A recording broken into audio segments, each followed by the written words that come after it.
تشریف لاتے ہیں خطاب کے لیے امیر جماعت پروفیسر سینیٹر ساجد میر صاحب، وہ آپ سے خطاب کریں گے۔ الحمدللہ رب العالمین والصلاة والسلام علی سید الانبیاء والمرسلین سیدنا و نبینا و حبیبنا محمد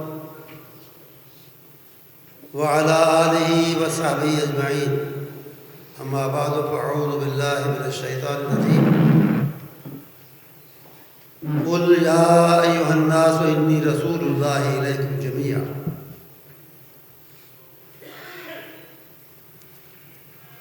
بڑی خوشی اور مسرت کی بات ہے، بہت اچھی بات ہے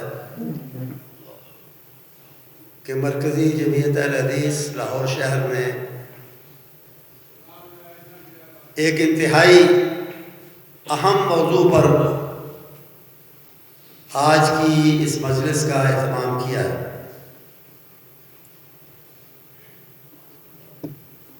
اہمیت ختم نبوت کے موضوع کی یہ ہے کہ ختم نبوت پر ایمان رکھے بغیر، ختم نبوت کو مانے بغیر، نبی کریم صلی اللہ علیہ وسلم کو اللہ کا آخری نبی، آخری رسول ماننے کے بغیر کوئی شخص مسلمان ہو ہی نہیں سکتا۔ یہ کوئی عام عقیدہ نہیں ہے اسلام کا ختم نبوت، یہ اسلام کے بنیادی اور انتہائی ضروری عقائد اور ارکان میں شامل ہے۔ بعض اوقات سوال پیدا ہوتا ہے ذہن میں کہ اگر یہ اتنا ہی ضروری بنیادی عقیدہ تھا تو قرآن پاک نے اس کا بار بار ذکر کیوں نہیں کیا؟ اکثر ایک ہی آیت علماء کرام اس موضوع پر اسی سے شروع کرتے ہیں، اسی پر ختم کرتے ہیں، جس میں اللہ تعالیٰ نے فرمایا کہ ما کان محمد ابا احد من رجالکم ولکن رسول اللہ و خاتم النبیین۔ یہ ایک غلط فہمی ہے کہ قرآن پاک کی ختم نبوت کے موضوع پر پڑھی جانے والی یہ آیت جو اکثر پڑھی جاتی ہے، اسی پر اکتفا کیا ہے قرآن پاک نے ختم نبوت کے حوالے سے۔ یہ غلط فہمی، یہ غلط بات ہے۔ قرآن پاک نے اپنے انداز میں مختلف طریقوں سے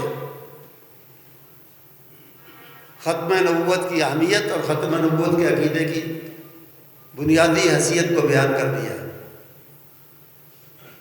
جو آیت شروع میں اس ایک آیت کریمہ کا حصہ میں نے پڑھا، قل یا ایھا الناس انی رسول اللہ الیکم جمیعا، اے نبی صلی اللہ علیہ وسلم آپ اعلان فرمائیں، لوگوں کو بتا دیں کہ لوگوں میں تم سب کی طرف رسول بنا کر بھیجا گیا۔ جتنے بھی لوگ ہیں اور قیامت تک آئیں گے، الناس کے لفظ میں لوگ، جس کا ہم ترجمہ اپنی زبان میں کرتے ہیں، الناس میں آدم کے جتنے بھی بیٹے بیٹیاں آئیں گے، ہیں اور تھے اور آئیں گے، نبی کریم صلی اللہ علیہ وسلم کی تشریف آوری کے بعد وہ مکلف ہیں اس بات کے، پابند ہے اس بات کے کہ وہ نہ صرف آپ کو اللہ کا نبی تسلیم کریں بلکہ یہ بھی مانیں کہ آپ آخری نبی۔ صرف آپ کو اللہ کا رسول نبی تسلیم کرنا، ماننا کافی نہیں جب تک اس کے ساتھ یہ نہ مانا جائے کہ آپ آخری رسول ہیں اور آپ کے پاس کوئی اور رسول نبی نہیں آنے والا۔ قرب قیامت میں حضرت عیسیٰ آئیں گے علیہ السلام تو وہ ایک نئے نبی کی حیثیت سے، یا پرانی نبوت لے کر نہیں آئیں گے، وہ آخری نبی کے امتی بن کر آئیں گے۔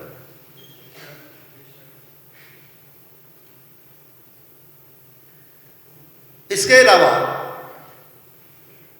جب اللہ تعالیٰ نے فرمایا کہ الیوم اکملت لکم دینکم واتممت علیکم نعمتی ورضیت لکم الاسلام دینا، تو یہ بھی ختم نبوت کی آیت ہے، ختم نبوت پر دلیل ہے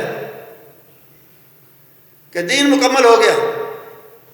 اب کوئی نبی آ کے کیا کرے گا؟ دین تو مکمل ہو چکا ہے، نبیوں کا کام پورا ہو گیا، دین مکمل ہو گیا، اور ہمیشہ کے لیے اللہ تعالیٰ نے اس دین اسلام کو اپنا دین قرار دے دیا، پسند کر لیا۔ اب کوئی نیا نبی آ کے کیا کرے گا؟ یہ بھی ختم نبوت کی آیت ہے۔ حتیٰ کہ قرآن شروع ہی ختم نبوت سے ہوتا ہے۔ توحید، اللہ کی عظمت، الحمدللہ رب العالمین، الرحمن الرحیم، مالک یوم الدین، اللہ تعالیٰ کی عظمت اور توحید ہے۔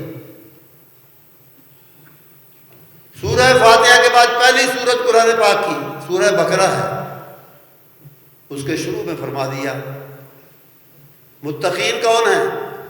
وہ کون ہیں جن کو یہ کتاب فائدہ دے سکتی ہے اور دے گی؟ متقین ہیں وہ، اور وہ ان کی تعریف کیا ہے، ان کے تقوی کی تفصیل کیا ہے؟ الذین یؤمنون بالغیب ویقیمون الصلاۃ ومما رزقناہم ينفقون والذین یؤمنون بما انزل الیک وما انزل من قبلک۔ ان کی صفت یہ ہے متقین کی، جو اس کتاب سے فائدہ اٹھا سکتے ہیں، جو اس سے ہدایت پا سکتے ہیں، ان کی صفت ایک یہ ہے کہ وہ یقین و ایمان رکھنے والے ہیں اے نبی صلی اللہ علیہ وسلم اس وحی پر جو آپ سے پہلے آئی اور جو آپ پر آئی، جو آپ پر آئی اور جو آپ سے پہلے آئی۔ وحی اللہ کی وحی ہے جو آپ پر آئی اور آپ سے پہلے انبیاء پر آئی، بعد والے کا کوئی ذکر نہیں ہے، کوئی نام نہیں ہے۔ اگر بعد میں کوئی آنے والا ہوتا تو من بعدک یہ الفاظ بھی قرآن پاک کے اندر ہوتا، وہ الفاظ نہیں ہیں۔ یہ بھی ختم نبوت کیا، اس طرح اور بھی آیات کریمہ ہیں۔ تو سب سے پہلی بات یہ سمجھنی چاہیے کہ ختم نبوت کا عقیدہ کو عام عقیدہ نہیں ہے۔ انسان توحید کو مان لے، قیامت کو مان لے، ملائکہ، فرشتوں، جنت، دوزخ، آخرت، سب کو مان لے، پہلے تمام انبیاء پر بھی یقین اور ایمان لے آئے، آپ پر بھی لے آئے، ایک بات کی کسر ہو، وہ آپ کو رسول تو مانتا ہے لیکن آخری نہیں مانتا، مسلمان نہیں ہے، ہرگز نہیں ہے، ہرگز نہیں ہے۔ یہ ہے اس عقیدے کی اہمیت۔ دوسری بات، اس عقیدے کے وارث اور اس کے علمبردار بلا اختلاف مسلک تمام مسلمان ہیں، اور مختلف مسالک کے علماء نے اس عقیدے کا، اس اہم ترین عقیدے کا دفاع بھی کیا ہے، اس کی خدمت بھی کی ہے، لیکن اس کے بیان کے، اس کا جھنڈا اٹھانے کے، اس کا دفاع کرنے کے، اس عقیدے کی پاسداری کرنے کے سب سے زیادہ حقدار اہل حدیث ہیں۔ یہ میں ایسے نہیں کہتا، اس کی وجہ ہے کیونکہ مسلک اہل حدیث، عقیدہ اہل حدیث یہ ہے کہ نبی کریم صلی اللہ علیہ وسلم نہ صرف آخری رسول ہیں بلکہ آپ کی بات اور آپ کا فرمان بھی آخری بات اور آخری فرمان ہے، یعنی اس کے بعد، آپ کی بات کے بعد، آپ کے فرمان کے بعد نہ کسی امام کا قول، نہ کسی امام کی بات، نہ کسی فقیہ کی بات، نہ کسی مولوی کی بات، نہ کسی عالم کی بات، نہ کسی نبی کی بات چل ہی نہیں سکتی۔ سب کا وجود مٹ جاتا ہے آپ کی بات کے سامنے۔ اور یہ آپ نے بھی فرما دیا کہ لو کان موسیٰ حیا لما وسعہ الا اتباعی، اگر آج موسیٰ علیہ السلام جیسے جلیل القدر عظیم الشان رسول وہ بھی تشریف لے آئیں، ان کے لیے بھی اس سے سوا کوئی چارہ کار نہیں ہوگا کہ وہ میری اتباع کرے، میرے پیچھے لگے، مجھ کو نبی بنے۔ یہ ہے مسلمان کا، یہ ہے اہل حدیث کا خاص طور پہ عقیدہ کہ آپ کی ذات سب سے بالا، سب سے بلند مخلوق میں، اور آپ کی بات بھی سب سے بالا اور سب سے بلند۔ اس کی وجہ آپ کی بات اپنی بات تو ہے ہی نہیں، آپ کی بات اللہ کی بات ہے۔ وَمَا يَنطِقُ عَنِ الْهَوَىٰ إِنْ هُوَ إِلَّا وَحْيٌ يُوحَىٰ۔ ہمارے پیغمبر اللہ نے فرمایا یہ اپنی مرضی سے نہیں بولتے، جب یہ بولتے ہیں تو یہ اللہ کی وحی کی بنیاد پہ بولتے ہیں، ان کی بات ہماری بات ہے۔ اللہ اور رسول کی ذات الگ ہے، بالکل الگ ہے۔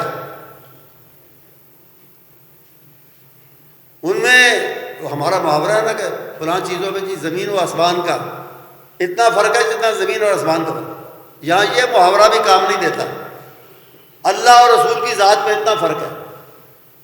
اللہ تعالیٰ معبود ہے، آپ عابد ہیں۔ اللہ تعالیٰ مسجود ہے، آپ ساجد ہیں۔ اللہ تعالیٰ رب ہے، مالک ہے، آقا ہے، آپ اس کے بندے ہیں، اور آپ نے بار بار اس کا اقرار کیا ہے کہ میں اللہ کا بندہ ہوں۔ آپ نے گواہی دی اس بات کی، بلکہ عبد یعنی بندے کے لفظ کو پہلے رکھا، رسول کو بعد میں رکھا۔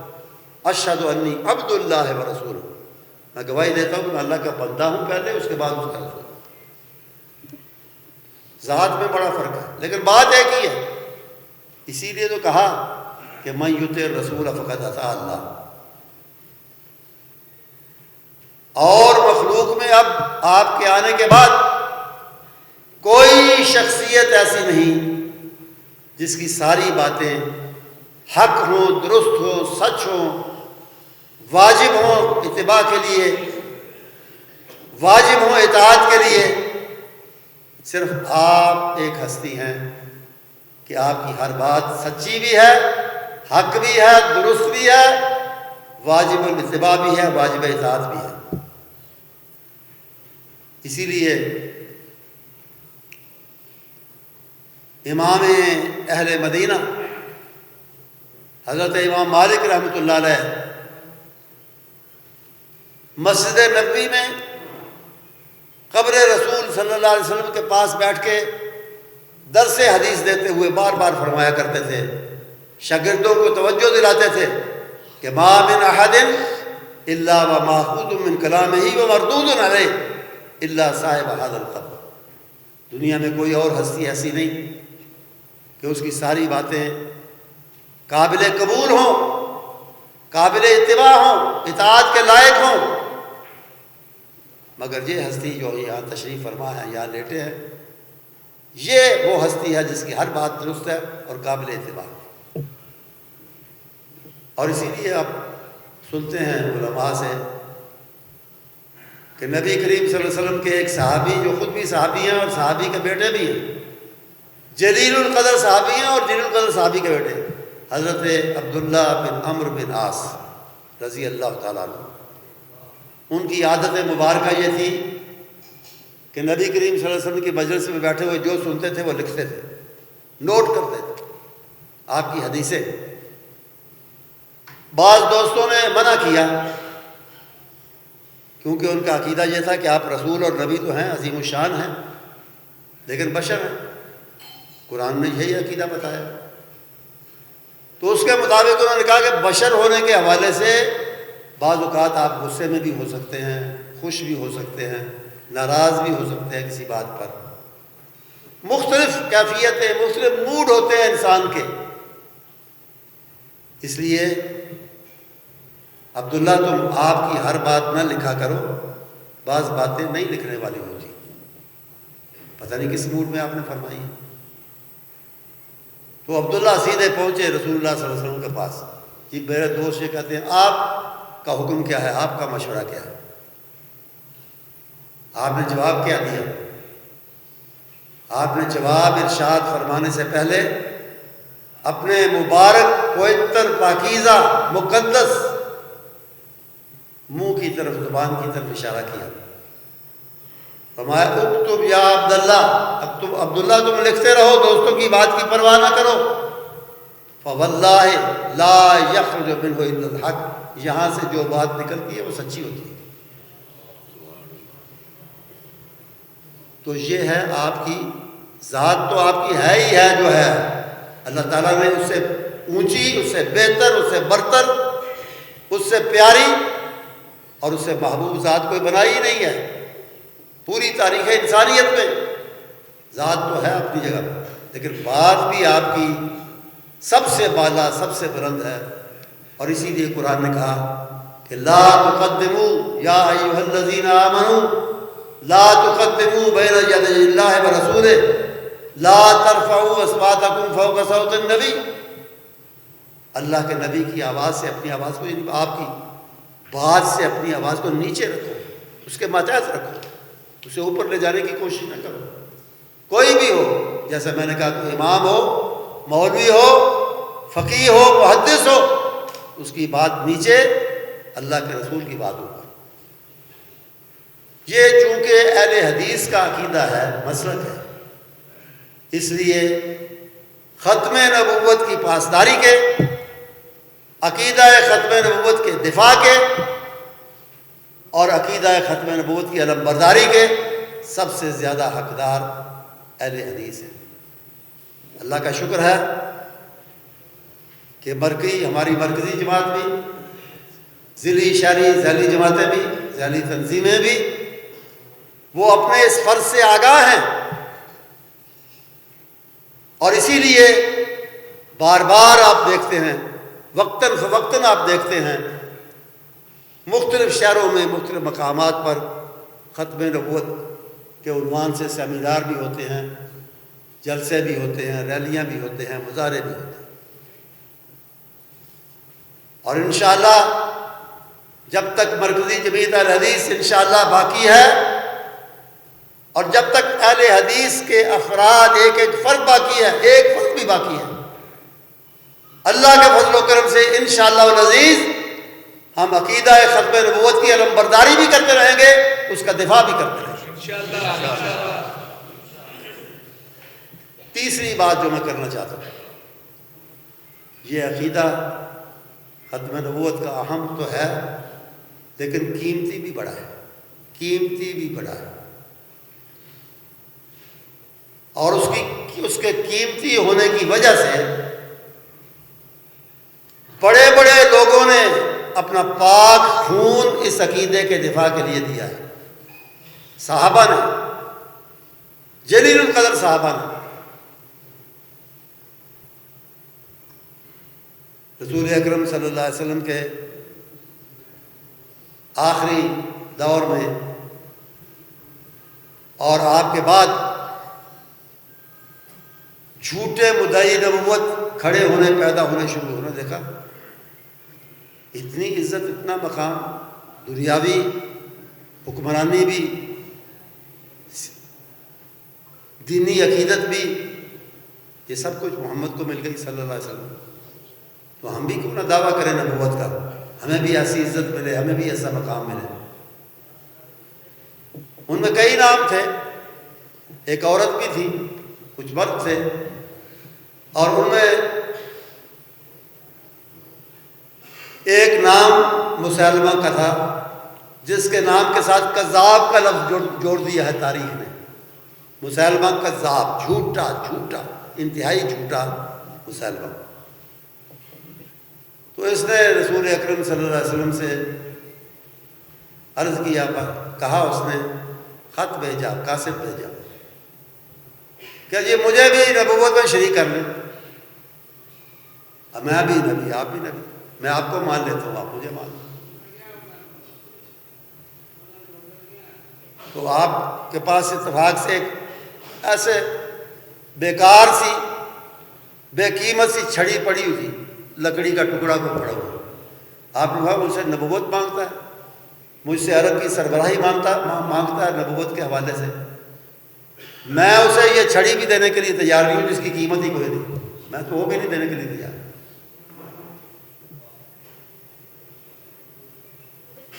اس کے بعد حضرت ابوبکر رضی اللہ تعالیٰ عنہ کے دور میں جب یہ فتنہ مسلمہ کذاب کا پنپنا شروع ہوا تو آپ نے اس کی سرکوبی کے لیے حضرت خالد بن ولید رضی اللہ تعالیٰ اور صحابہ کو بھیجا۔ اور تاریخ یہ بتاتی ہے کہ نبی کریم صلی اللہ علیہ وسلم کے پورے دور میں جتنے بھی جہاد ہوئے، جتنے بھی غزوات ہوئے، ان میں اتنے صحابی شہید نہیں ہوئے جتنے صحابہ نے ختم نبوت کے لیے جام شہادت نوش کیا اور اس کے لیے اپنی جانیں لڑائی۔ اس کی ایک مثال برا بن مالک رضی اللہ تعالیٰ عنہ جنگ سے گھبرا کر اپنا دفاع کرنے کے لیے مسلمہ اور اس کے ساتھی جو ہزاروں کی تعداد میں تھے، تقریباً 12,000، انہوں نے ایک باغ میں، اس کا ایک باغ تھا، اس میں انہوں نے پناہ لی۔ حدیقۃ الرحمن اس کا نام تھا، حدیقہ باغ کو کہتے ہیں، لیکن بعد میں اس کا تاریخ نے نام رکھا حدیقۃ الموت، کیونکہ اس میں اس کے سینکڑوں بندے مارے گئے اور اس بہت سے صحابہ بھی شہید ہوئے۔ اب اس کی دیواریں بڑی اونچی، بڑی مضبوط، اس باغ کی محاصرہ کیا ہے مسلمانوں نے، کھڑے ہیں، پڑے ہیں، لیکن کامیابی کی کوئی سبیل، اندر جانے کا کوئی راستہ نہیں مل رہا۔ تو برا بن مالک نے کیا کہا؟ انہوں نے کہا کہ ایھا الناس القون ان کنتم تؤمنون باللہ والیوم الآخر فالقونی فی الحدیقہ۔ مسلمان بھائیوں، تم اللہ، آخرت پر، رسول پر، ختم نبوت پر یقین رکھنے والوں، ایک ہی حل ہے کہ مجھ اکیلے کو اٹھا کے پھینک دو، دیوار کے پار باغ کے اندر پھینک دو۔ ہزاروں کے اندر ایک بندہ ختم نبوت کے لیے قربانی دینے کے لیے جا رہا ہے۔ انہوں نے ایک تختے پر اس کے جب انہوں نے اصرار کیا، پہلے تو لوگ نہیں، ہم ایسا نہیں کریں، ہم ایک اپنے بھائی کو اس طرح ضائع نہیں کریں۔ انہوں نے اصرار کیا کہ نہیں، میں تیار ہوں قربانی دینے کے لیے۔ انہوں نے ایک تختے پر بٹھایا، تختے کو اٹھایا اور اٹھا کے اچھال کے انہوں نے پھینک دیا۔ اس ایک اکیلے اللہ کی توفیق سے لڑتے بھیڑتے، زخم کھاتے، شہادت قبول کرنے سے پہلے کسی نہ کسی طرح جا کے اندر سے دروازہ کھول دیا۔ لوگ داخل ہو گئے، صحابہ داخل ہو گئے، اور پھر پشتوں کے پشتے لگا دیے انہوں نے۔ مارے جانے والوں میں یہ جھوٹا مسلمہ کذاب بھی شامل تھا۔ بڑے بڑے قاری قرآن کے، بڑے بڑے جید صحابہ اس جنگ میں انہوں نے قربانیاں دیں اور جانوں کے نذرانے پیش کیے۔ کیوں؟ اس لیے کہ وہ اس عقیدے کو قیمتی سمجھتے تھے، اپنے خون سے قیمتی، اپنی زندگی سے قیمتی، اپنی ہر چیز سے قیمتی سمجھتے تھے۔ اس لیے انہوں نے کسی چیز کی پرواہ کیے بغیر قربانیاں دی اس کے لیے۔